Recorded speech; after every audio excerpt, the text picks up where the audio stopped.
Hello guys, welcome back to my YouTube channel. खूप दिवसानंतर तुमचं सगळ्यांचं स्वागत आहे. आणि येस, हा ब्लॉग आहे तुमच्यासोबत एक गुड न्यूज शेअर करायला. गुड न्यूज ही आहे की आम्ही आमचं स्वतःचं घर घेतलेलं आहे पुण्यामध्ये. ही तुमच्यासोबत खूप लेट न्यूज शेअर करते कारण आमच्या घराचं बुकिंग दिवाळीच्या वेळेला झालं होतं आणि आम्हाला पोझिशन डिसेंबरलाच मिळालं होतं. बट आधी आम्ही थोडासा वेळ काय नक्की करायचं, आम्हाला सिव्हिल वर्क वगैरे थोडं करायचं होतं, तर एखाद महिना तर आमचा असाच निघून गेला. काय काय चेंजेस करायचे हे ते. मग आम्ही बरंचसं सिव्हिल वर्क केलं. लिटरली किचन इकडच्या तिकडे हलवलं, रूम इकडची तिकडे हलवली. खूप सारं आम्ही सिव्हिल वर्क केलेलं आहे. आणि फायनली आता लास्ट वीक आय थिंक हे काम चालू आहे आणि मार्च एंड आमची पूजा होणार आहे आणि आम्ही ह्या घरामध्ये शिफ्ट होणार आहोत. तर ही न्यूज तुमच्या सगळ्यांसोबत शेअर करायची की खूप कधीपासून मला इच्छा होती की तुमच्यासोबत शेअर करूया. सो तुम्हाला आता मी ह्या फ्लॅटचा बिफोर व्हिडिओ की बिफोर हा फ्लॅट कसा होता आणि आम्ही सिव्हिल वर्क केल्यानंतर आत्ता कसा दिसतोय हे मी दाखवणार आहे. सो आधी बघून घ्या हा फ्लॅट आधी कसा होता. तर इथून लिव्हिंग रूमची सुरुवात होते. हा आहे लिव्हिंग रूम. आधी असा होता आणि ह्याच्या एक बाजूला इथे बाल्कनी होती. ही बाल्कनी तुम्ही बघू शकतात, खूपच डीप बाल्कनी होती. त्याच्यामुळे जो ऊन वगैरे होतं ते ऊन पूर्ण लिव्हिंग रूममध्ये आतपर्यंत नीट येत नव्हतं किंवा लिव्हिंग रूममधून असं ओपन फील होत नव्हतं. खूप बंद वाटत होतं. आणि इकडनं सरळ आल्यानंतर ही वॉल आणि इकडनं ही एंट्रन्स आहे. आणि हे खूप मोठं असं किचन दिलेलं होतं. खूपच स्पेशियस असं किचन होतं. किचनमध्ये पूर्ण मॉड्युलर वगैरे ऑलरेडी दिलेले आहेत सेटअप सगळा. आणि ते डायनिंग वगैरे राहील इतकं मोठं किचन होतं हा. आणि त्याच्यानंतर एक साईडला ही अशी ड्राय बाल्कनी दिलेली आहे आणि त्याच्यामध्ये सगळं वॉशिंग मशीन, इनलेट आउटलेट आणि नळाचा वगैरे सगळा सेटअप प्रॉपर अशी ड्राय बाल्कनी आहे. खूपच मोठी ड्राय बाल्कनी आहे. आणि त्याच्यानंतर ह्या एक बाजूला ही आहे कॉमन बेडरूम. ह्यालासुद्धा बाल्कनी आहे. इथे कॉमन सिंक आणि वॉशरूम. आणि ही आहे मास्टर बेडरूम. मास्टर बेडरूमलासुद्धा ह्यूज बाल्कनी दिलेली होती. आणि बेडरूमच्या आतला स्पेस त्याच्यामुळे थोडा कमी वाटत होता म्हणून आम्ही बाल्कनीला ह्या आत घेऊन मास्टर बेडरूम मोठी करायचं डिसाईड केलं, एक्सटेंड करायचं डिसाईड केलं.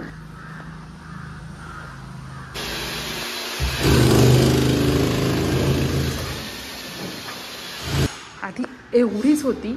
इथे वॉर्डरोब आणि एक किंग साईज बेड राहत होता. बट आता अजून ही भिंत प्लेन होणार अशी पूर्ण आणि ही आमची ह्यूज बेडरूम होणार. ॲक्च्युली फर्निचर ठेवल्यावर नीट लुक येईल आणि इथून मस्त सनसेट दिसणार आणि रात्री खूप सुंदर व्ह्यू येतो इकडचा. हा आमच्या बेडरूममधला व्ह्यू आहे. आणि ती लिव्हिंग रूममधली डीप बाल्कनी आत घेऊन इकडे किचनचा सेटअप होणार आहे. तर तेच काम हे चालू आहे. आणि त्याच्यानंतर वॉल पुन्हा बांधून बाल्कनीचे एंट्रन्स डायनिंग स्पेसमधून द्यायचं काम चालू आहे.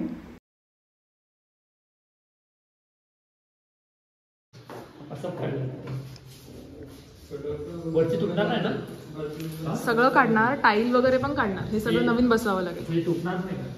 हां, तर ते ह्यांचं काम नाही, ते दुसरं.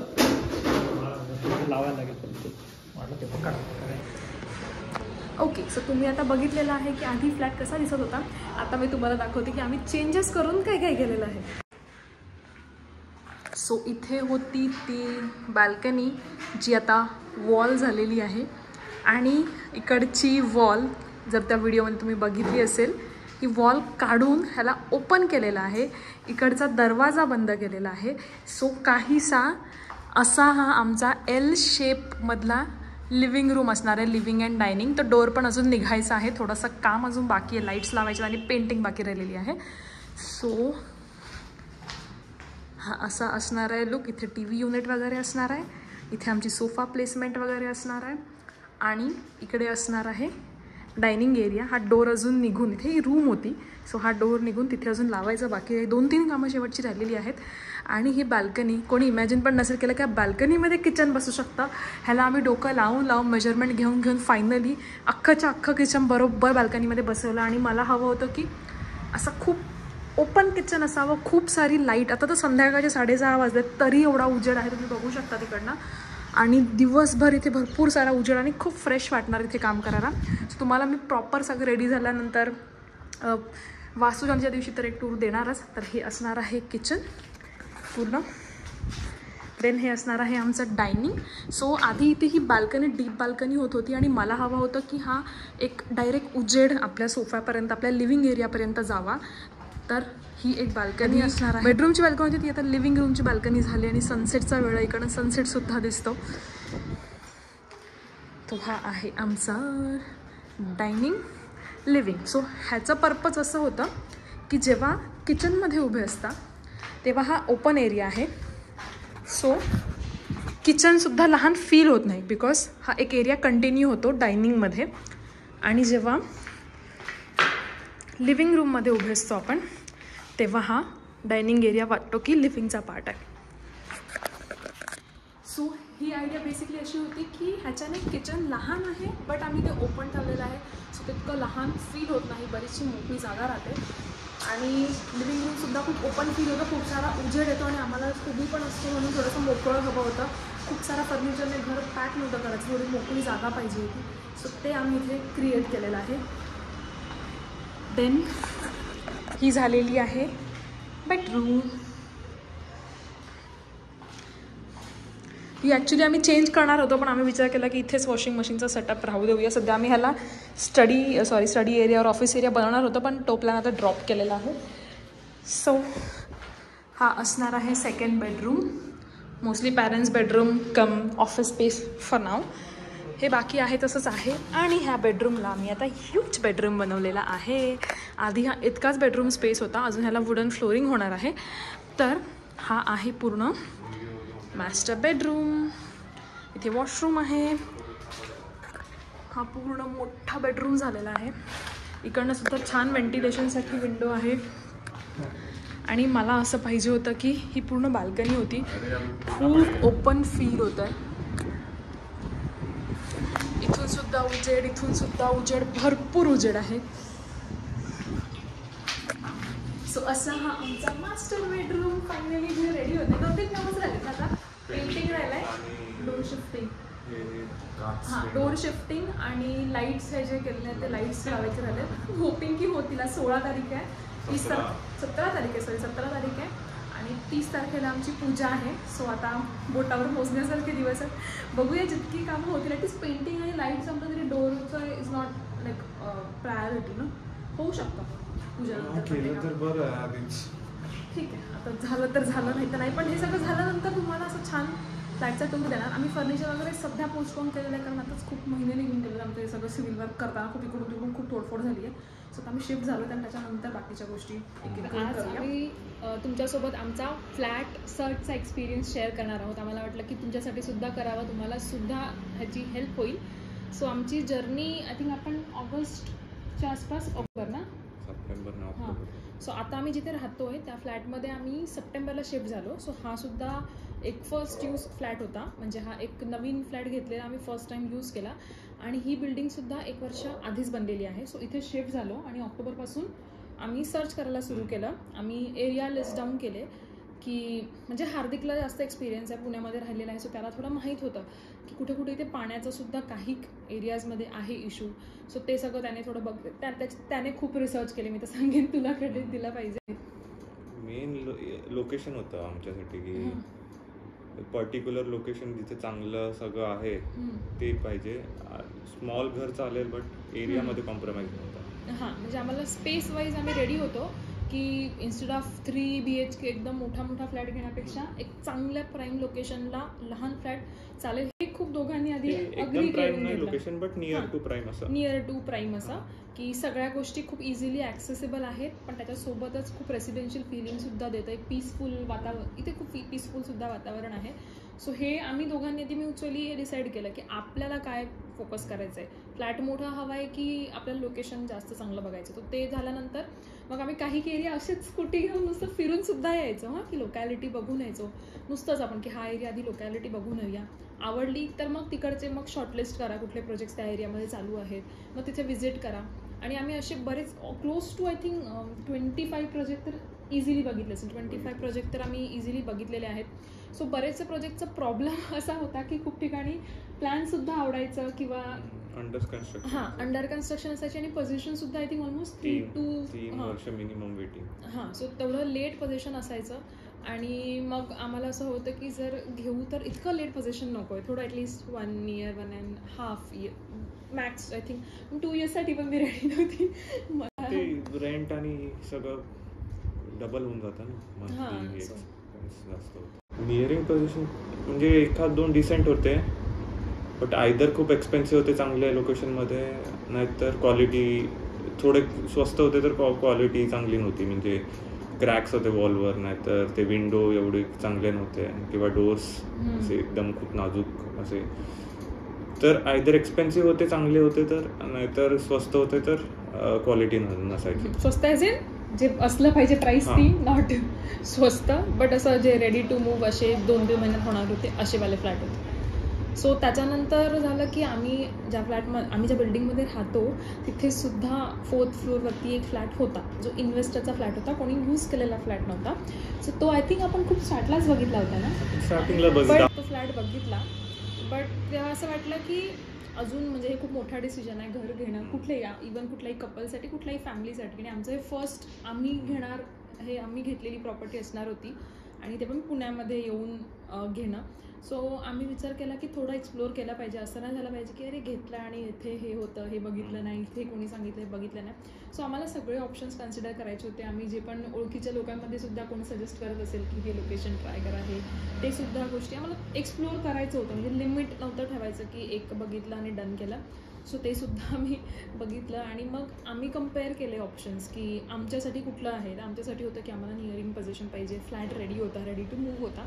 फक्त त्याच्यामध्ये काही चेंजेस मला करावेसे वाटले, बिकॉज ऑब्व्हियसली आय थिंक खूप मुली रिलेट करतील की मुलींचं असतं, आपण आपल्या ड्रीम वर्ल्डमध्ये असतो की आपलं फर्स्ट घर असेल, असं असेल, त्याला असं सजवायचं, तसं सजवायचं. आजकाल तर पिंटरेस्टचे फोटोज बघून इंस्टाग्रामचे फोटोज बघून मला असं थीम करायचं, तसं थीम करायचं. ह्या हार्दिकला माहीत आहे, लग्नाच्या आधीपासून माझं हे असं करायचं, तसं करायचं, खूप सारे प्लॅनिंग्स होते.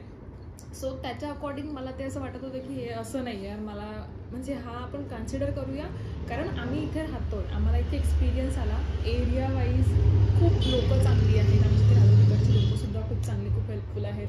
आजूबाजूचा एरिया खूप चांगला आहे, आम्हाला इथे आवडायला लागलं राहायला. आणि हार्दिकच्या करंट ऑफिसपासून 5 मिनिट्सचं डिस्टन्स. मध्ये आम्ही घेतलं असं कुठला एक असं सांगू शकतो, वाकड आणि हिंजेवाडी फेज 1 वगैरे इथून 20-25 मिनिट्स गेलं. इथून पुढे गेलं तर आपलं दगडूशेठला वगैरे जायचं असलं का ते पण 20 मिनिट्स. सो असं सगळं असं मधल्यामध्ये. त्याच्यानंतर ह्या साईडला गेले शिवाजीनगर वगैरे पण 10 मिनिटावर आहे. सो आम्ही आधी राहत होतो ह्याच्या आधी रेंटेड फ्लॅट. इथे आम्ही हार्दिकच्या ऑफिसच्या बाजूला राहत असतो, तुम्ही ब्लॉग्समध्ये बघितलं असेल. ते बानेर पाषाण रोडच्या आसपास होता तो फ्लॅट. तो त्याच्यामुळे आम्हाला हाच एरिया, औंध बानेर हा एरिया आवडायला लागला. म्हणजे तेच की आम्ही राहिलोच इथे, मी जेवढं राहिले मी इथेच राहिली आहे, अजून मी एक्सप्लोरच नव्हतं केलं. सो ते पण होतं. आणि मग विचार केला की ठीक आहे, त्या फ्लॅट आपल्या मनात जसं मनात असं बोलतं स्वप्नांमध्ये की इमॅजिनेशनमध्ये जसं होतं तसं नाही आहे, पण आपण त्याला तसं बनवू शकतो का. सो आम्ही त्याचं एक ब्राउचर घेतलं, त्याचे कॉलम्स वगैरे बघितले, कुठे कुठे कॉलम्स आहेत आणि काय तोडफोड करू शकतो ह्याच्यामध्ये, आणि त्याला कसं बनवू शकतो जसं आपल्याला पाहिजे, त्याच्यावर हे चालू केलं की हे असं करू शकतो का, तसं करू शकतो का. मग हार्दिकचा फ्रेंड इंटिरियर डिझायनर आहे, सो त्याने नक्कीच हेल्प केली. त्याला आम्ही पाठवलं की हे असं आहे लेआउट, ह्याला आम्हाला असं करायचं आहे, हे कॉलम्स आहेत, हे बरोबर वाटेल का, किंवा किचन खूप लहान तर नाही होणार, किंवा हे पॉसिबल आहे का, ते पॉसिबल आहे का. त्याला बरेच क्वेश्चन्स विचारले आणि त्याने खरंच खूप हेल्प केली आम्हाला त्याच्यामध्ये. सो ऑब्व्हियसली ह्याच्यामध्ये एक्सपर्ट ॲडवाईस तर पाहिजेच असते. आपण आपल्या मनाने काही करत घेऊ आणि नंतर केल्यावर झालं की हे काय झालं आहे, चालायला जागा नाही, हे नाही, ते असा प्रकार नाही झाला पाहिजे. सो आम्ही त्याची ॲडवाईस घेतली त्याच्यावरती. आणि मग खूप आम्ही त्याच्यामध्ये डिले खूप केला, कारण आम्हाला डिसेंबरच्या फर्स्ट वीकला पोझिशन मिळालं होतं ना. डिसेंबरच्या फर्स्ट वीकला पोझिशन मिळालं आणि आय थिंक 1 महिना तर आम्ही काहीच नाही केलं. आम्ही हेच की हे करायचं का, ते करायचं का, असं खूप बऱ्याच गोष्टी डिस्कस करण्यामध्ये आम्ही स्वतःहून घेतला टाईम.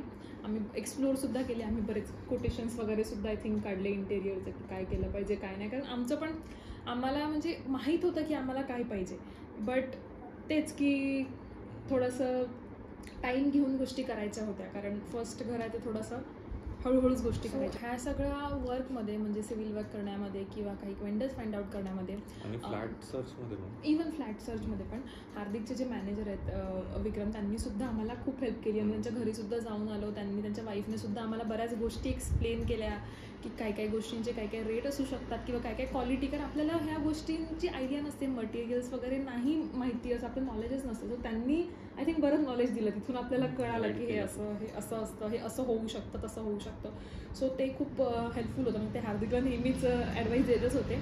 त्यानंतर ह्या बिल्डिंगचे जे बिल्डर आहेत मनीष कुलकर्णी सर, त्यांनीसुद्धा आम्हाला खूप ह्याच्यामध्ये हेल्प केली आहे. म्हणजे हे वेंडर्स वगैरे वगैरे त्यांनी खूप हेल्प केली आहे ह्या सगळ्या प्रोसेसमध्ये. बिकॉज आम्ही इथे नवीन आहोत पुण्यामध्ये, आम्हाला इथे कुठले वेंडर्स वगैरे ह्या सगळ्या गोष्टी एवढं काही माहीत नव्हतं. म्हणजे कारण ऑब्व्हियसली कोटेशन काढायला गेलं की कोण खूप जास्त सुद्धा सांगत होतं, खूप जास्त रेट आहे आपल्या बोईसर पालघरपेक्षा इथे ऑलमोस्ट डबल रेट. तेच घरी रेट विचारले आपल्या ह्याच्यामध्ये मम्मी पप्पांना की ते बोलायचे की अरे हे तर एवढं रेट कसं काय, ह्याचं एवढूशाचं एवढं रेट, असं सगळं होत होतं. सो आम्हाला जे मनीष कुलकर्णी सर ह्याच्यामध्ये त्यांनी ती हेल्प केली की त्यांच्या ओळखीच्या ह्याच्यावरती त्यांनी वेंडर्सशी वगैरे बोलून हे वेंडर्स त्यांनीच आम्हाला सगळे हे सिव्हिल वर्क तर त्यांनीच पूर्ण वेंडर्स वगैरे आणून दिले सगळे.